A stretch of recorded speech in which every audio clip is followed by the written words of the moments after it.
Namaku Dina, usia 43 tahun, ibu rumah tangga biasa. Kalau lihat dari luar, hidupku mungkin terlihat tenang dan bahagia. Punya rumah sendiri, 2 anak sudah remaja, dan suami yang sukses kerja di perusahaan multinasional. Tapi, sejak beberapa tahun terakhir, aku sering merasa seperti cuma pengurus rumah, bukan istri. Suamiku, Bayu, makin sibuk, pulang malam, jarang bicara, dan yang paling menyakitkan, dia berhenti menyentuhku. Bukan karena kami bertengkar, tapi karena katanya, dia capek. Tiap malam, aku tidur memunggunginya, memeluk udara dingin, dan pura-pura tertidur lebih dulu supaya nggak merasa ditolak. Sampai akhirnya, aku bertemu Raka, tukang taman yang sering bantu merapikan halaman rumah.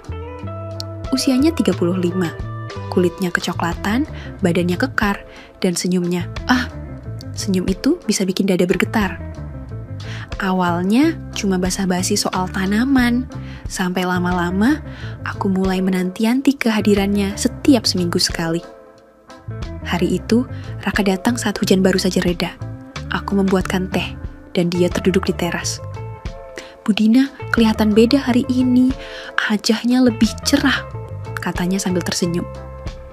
Aku tertawa kecil. "Bisa aja kamu, Raka." "Tapi bener, Bu, saya suka lihat Bu Dina ketawa, jarangnya sekarang."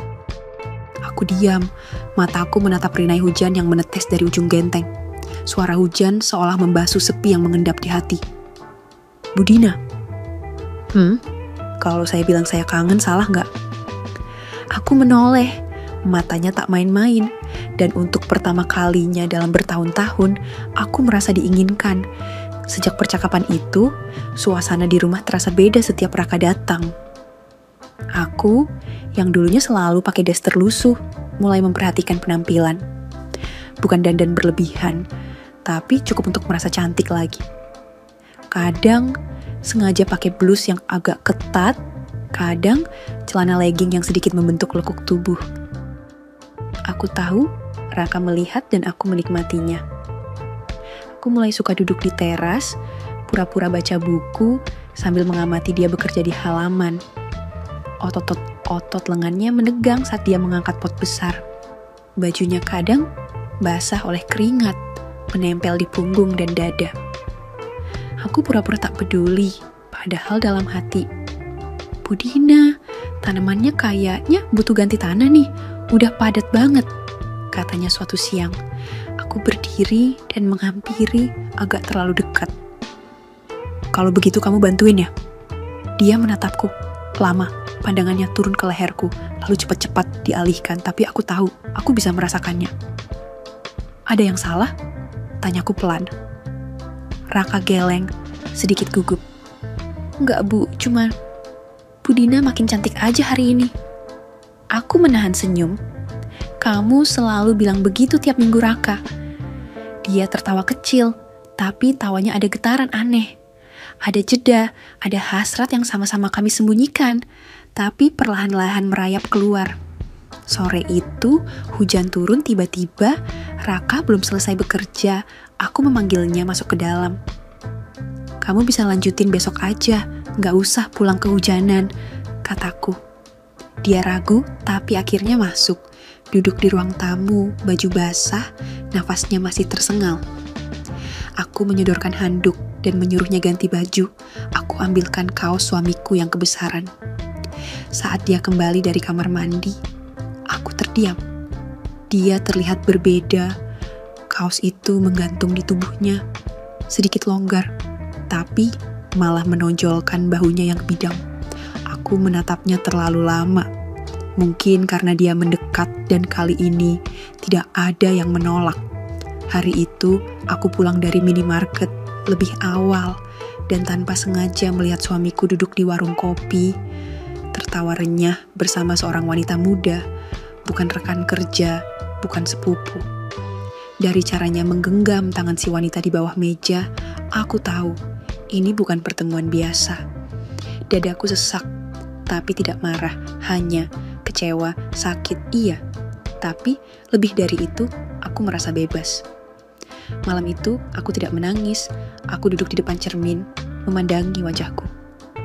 Usia 43 tahun, kerut halus mulai muncul, tapi aku tahu, aku masih menarik, masih punya daya. Dan sekarang, aku tak lagi punya alasan untuk menahan diri. Beberapa hari kemudian, Raka datang seperti biasa, suamiku sedang dinas luar kota, anak-anak tidur siang di kamar. Aku mengenakan daster tipis warna biru muda yang membentuk tubuhku dengan manis, tanpa bra, dengan sengaja. "Siang, Bu Dina," sapaannya. Aku hanya tersenyum dan membiarkannya bekerja, tapi aku berdiri di pintu, menyandarkan tubuhku sambil memegang cangkir teh. Dari ekor mataku, aku bisa lihat Raka mencuri pandang, lagi dan lagi, sampai akhirnya aku mendekat. "Raka." Dia menghentikan gerakannya. "Iya, Bu." "Kalau aku minta kamu temani aku minum teh di dalam sebentar, kamu keberatan?" Dia menatapku, lama, sorot matanya, tidak lagi ragu. Kali ini, penuh rasa ingin tahu, mungkin juga penuh fantasi yang selama ini dia kubur dalam sopan santun. "Enggak, Bu, saya malah senang." Kami duduk di ruang tengah. Jarak kami hanya setengah meter, hening, kangen, tapi ada udara panas yang menggantung di antara kami. Aku memberanikan diri. "Raka?" "Iya, Bu. Aku tahu kamu sering melirik aku." Dia tersenyum malu. "Maaf, Bu, saya nggak niat kurang ajar, tapi ya saya laki-laki." Aku menggigit bibir, jantungku berdetak tak karuan. Aku juga perempuan, Rak. Dan saat itulah kami saling menatap. Tidak ada lagi kata-kata, tidak ada lagi alasan untuk berpura-pura. Dan saat bibir kami saling menyentuh untuk pertama kalinya, aku tahu aku sedang jatuh dalam pelukan yang seharusnya kutolak, tapi tak mampu kuhindari. Bibir kami bersentuhan singkat, gugup. Tapi tak lama kemudian, seperti dua arus listrik yang saling menyentuh, tubuh kami saling tertarik dengan kekuatan yang tak bisa dihentikan. Aku menarik napas dalam. "Kamu yakin, Raka?" Dia menatapku lekat. Kalau Bu Dina nyuruh saya berhenti sekarang pun, saya nggak akan marah, tapi saya udah terlalu lama nahan ini. Tangannya menyentuh pipiku, hangat, pelan. Jemarinya turun menyusuri leher, lalu berhenti di pundakku yang setengah terbuka karena dasterku bergeser. Aku tidak menolak. Aku malah memejamkan mata, membiarkan rasa itu mengalir seperti sungai yang akhirnya menemukan muara. Kami berjalan ke ruang belakang, ke kamar tamu yang jarang dipakai. Langkahku pelan, tangannya menggenggam jemariku erat. Saat pintu tertutup, waktu seperti berhenti. Raka berdiri di depanku, tubuhnya tegap, tapi sorot matanya penuh kelembutan. Dia tak terburu-buru, jemarinya menyibak helaian rambutku ke belakang telinga, lalu mencium keningku, hidungku, bibirku, lembut, dalam dan sabar, seolah ingin memastikan bahwa aku tidak menyesal. Dasterku perlahan jatuh ke lantai, menyisakan kulit yang sudah terlalu lama merindukan sentuhan. Dia mengusap lenganku, lalu punggungku. Didekapnya aku, dan tubuh kami saling menyatu seperti dua keping puzzle yang memang diciptakan untuk saling melengkapi. Nafas kami memburu, tapi tidak liar. Sentuhannya penuh rasa. Matanya selalu menatapku, seakan ingin menyimpan semua ini dalam ingatannya. Dan ketika tubuh kami benar-benar menyatu, tak ada lagi jarak, baik tubuh maupun jiwa. Suara ranjang yang berderit pelan berpadu dengan desah lembut yang tak pernah kutahu bisa keluar dari diriku. Aku meremas spray, merasakan tubuh kekar itu bergerak di atasku, mengisi setiap ruang kosong yang selama ini ku pendam diam-diam. Aku gak pernah begini sebelumnya, bisikku di sela-sela erangan. Raka mencium leherku, lalu menjawab, "Aku juga, Bu, tapi saya gak mau ini cuma sesaat." Kami tenggelam dalam pelukan panjang yang seolah tak ingin berakhir. Di kamar itu, di rumah yang sepi, kami menyentuh langit dari ranjang yang sederhana. Tak ada kata cinta, tapi ada rasa yang lebih dalam dari itu. Dan saat akhirnya kami rebah dalam diam, saling menatap dengan peluh di dahi dan senyum kecil di bibir. Aku tahu, aku bukan lagi wanita yang dilupakan. Aku adalah wanita yang diinginkan. Keesokan paginya, saat aku masih menyisakan kehangatan dari malam yang membara bersama Raka, kenyataan kembali menyambutku seperti tamparan dingin di pipi. Suamiku pulang lebih cepat dari biasanya, duduk di meja makan sambil menyeruput kopi, lalu berkata tanpa basa-basi, "Aku harus jujur, aku udah nikah siri sama Rani, anak pesantren yang sekarang kerja di toko bahan bangunan. Umurnya baru 20, tapi dia penurut dan dia bisa kasih aku anak. Dunia di sekelilingku langsung runtuh. Jadi, kamu selingkuh karena aku gak bisa ngasih kamu keturunan." Suaraku nyaris bergetar, dia mengangkat bahu. "Aku laki-laki, Din, aku butuh penerus, kamu harusnya ngerti, lagian nikah siri kan sah. Dan kamu bilang ini dengan santai, setelah semua tahun yang kita lewatin." Dia bangkit, malas. "Kalau kamu gak terima di madu, ya udah, kita cerai aja. Aku udah capek dengan sikap kamu yang makin dingin." Aku membalas tatapannya dengan mata berkaca-kaca. Tapi kali ini bukan karena cinta, tapi karena benci. Karena harga diriku diinjak tanpa sedikit pun rasa sesal. Malamnya, rumah kembali sepi. Tapi hatiku penuh badai. Di dalam amarah yang meledak-ledak, aku merasa kosong, rapuh, terhina. Dan saat aku mendengar ketukan di pintu belakang, aku tahu siapa yang datang, Raka. Dia menatapku, bingung. "Budina, gak apa-apa, saya lihat tadi siang." Aku langsung menariknya masuk, tanpa banyak kata, tanpa penjelasan. Aku hanya butuh pelarian, butuh kehangatan, butuh diinginkan. Kali ini, ciumanku yang memulai, tanganku meraih kerah bajunya, menariknya mendekat. Raka memelukku erat, dan dalam hitungan detik, tubuh kami kembali larut dalam gelombang panas yang tak bisa dihentikan. Kami terseret ke sofa, napas kami saling memburu, kali ini lebih liar, lebih penuh emosi. Raka mencumbu tubuhku dengan cara yang membuatku merasa hidup. Setiap ciumannya seperti pelipur luka. Setiap gerakan tubuhnya seakan ingin mengatakan, "Kamu berharga, kamu pantas dicintai." Dastirku terlepas lagi malam itu, begitu pula rasa maluku. Tak ada lagi logika, yang ada hanya hasrat dan luka yang berpadu dalam irama tubuh yang saling mendamba. Dan di tengah derak sofa dan remang lampu ruang tamu, aku membisikkan kata-kata yang tak pernah kubayangkan keluar dari mulutku. "Jangan berhenti, Rak. Buat aku, lupa semua. Malam ini aku cuma milik kamu." Dan malam itu, kami senat-senut lagi. Lebih dalam, lebih liar, lebih emosional. 2 hari setelah pertengkaranku dengan suami, rumah tetap sepi. Dia benar-benar pergi, meninggalkan hanya satu pesan WhatsApp yang dingin. "Kita pisah dulu, pikirin baik-baik. Kalau kamu mau terus, aku tetap nikahi Rani. Kalau nggak mau di madu, kita bercerai." Aku tertawa kecil saat membaca pesan itu. Bukan karena lucu, tapi karena hidupku seperti drama murahan, dan aku jadi tokoh utamanya. Aku menghabiskan siang itu di teras belakang, hanya duduk, memandangi langit, mengenang malam-malam yang hangat dengan Raka. Entah kenapa, bersamanya aku merasa lebih hidup daripada bertahun-tahun dalam pernikahanku yang sah.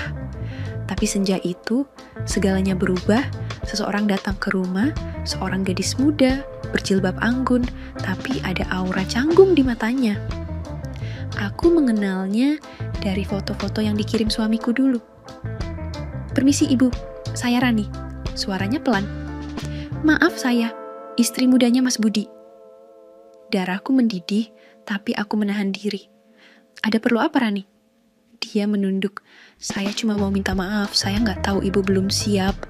Saya pikir Mas Budi sudah bicara baik-baik sebelumnya." Aku menarik napas, mencoba tetap tenang. Sudah Rani, dan sekarang aku tahu semuanya. Silakan nikmati peranmu. Aku hendak menutup pintu, tapi kalimatnya berikutnya menghentikanku. Tapi, saya juga baru tahu siapa ibu, saya juga baru tahu kalau Mas Raka suka datang ke sini. Aku menegang. Maksud kamu? Rani menatapku dengan tatapan penuh dilema. Mas Raka itu kakak saya, kami udah 3 tahun pisah karena dia merantau ke kota. Saya baru tahu dia kerja di lingkungan ini waktu dia ngabarin beberapa hari lalu, tapi saya nggak nyangka dia dekat sama ibu. Jantungku seperti berhenti berdetak. Raka adalah kakak kandung Rani? Aku merasa seperti disambar petir. Tubuhku melemah seketika. Semua malam yang kami habiskan, semua desahan, pelukan, dan bisikan panas itu, semuanya kini terasa seperti ditonton langsung oleh takdir yang sedang tertawa di kejauhan. Aku nggak tahu, kataku, nyaris berbisik. Rani tersenyum kecut. Saya juga nggak akan ikut campur, tapi saya minta satu hal, jangan sampai mama kami tahu soal ini. Kalau sampai mama tahu, hancur semuanya, Bu.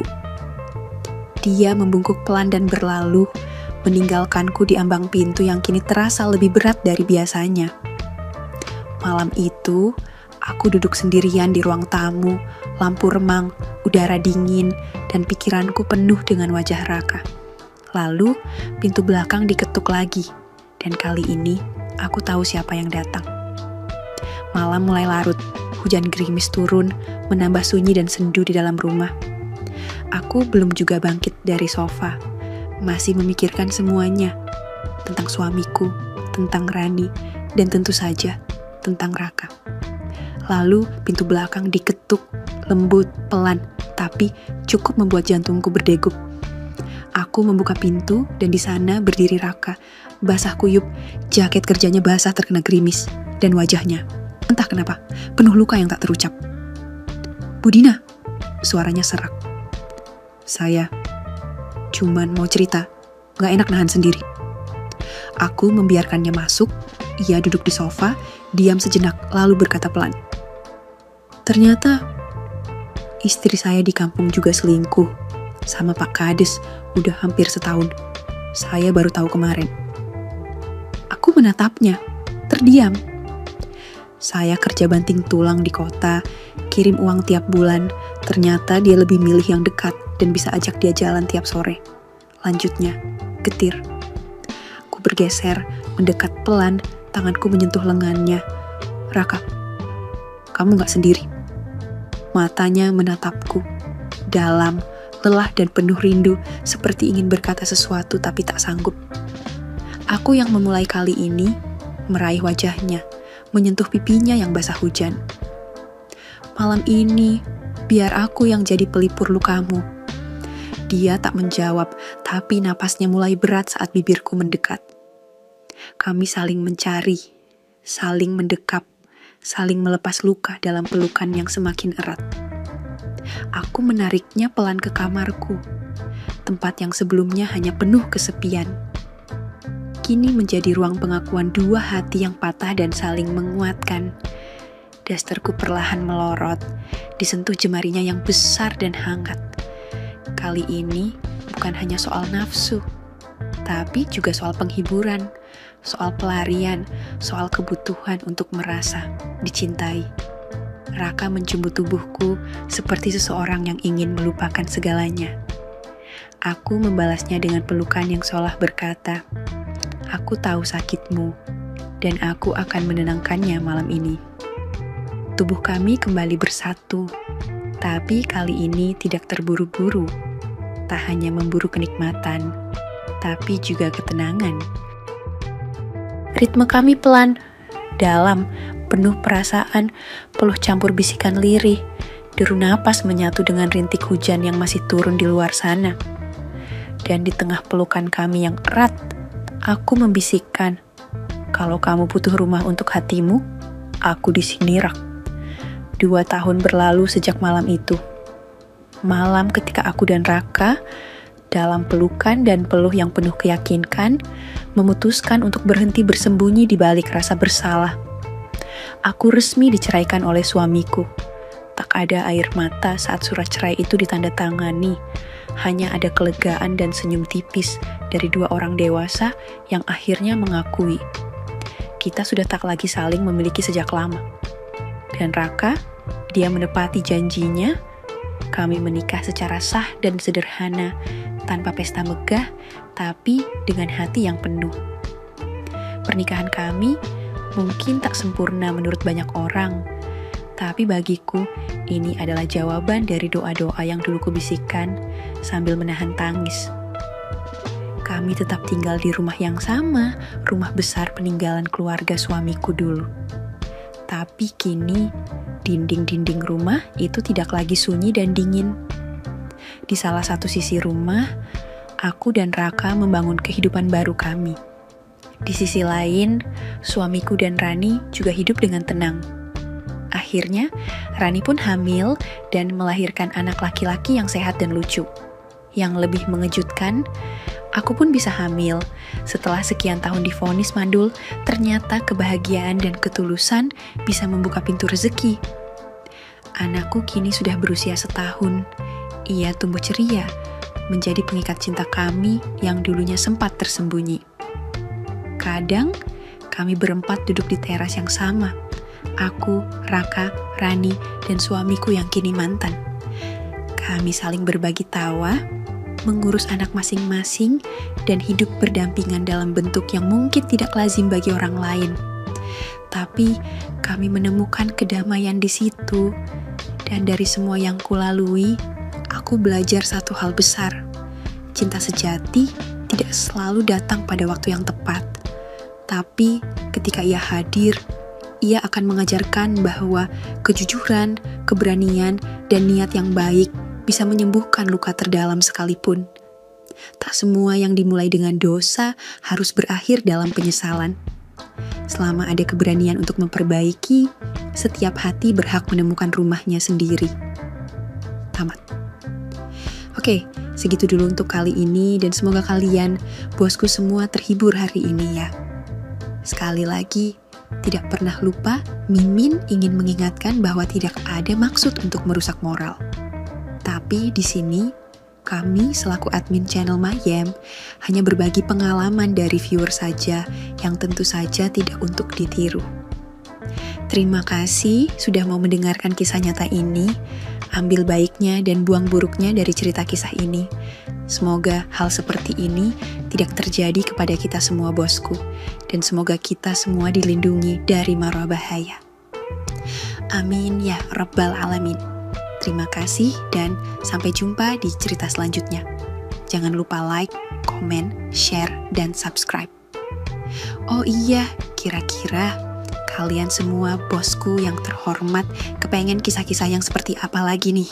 Tolong berikan komentar-komentar kalian di video ini ya.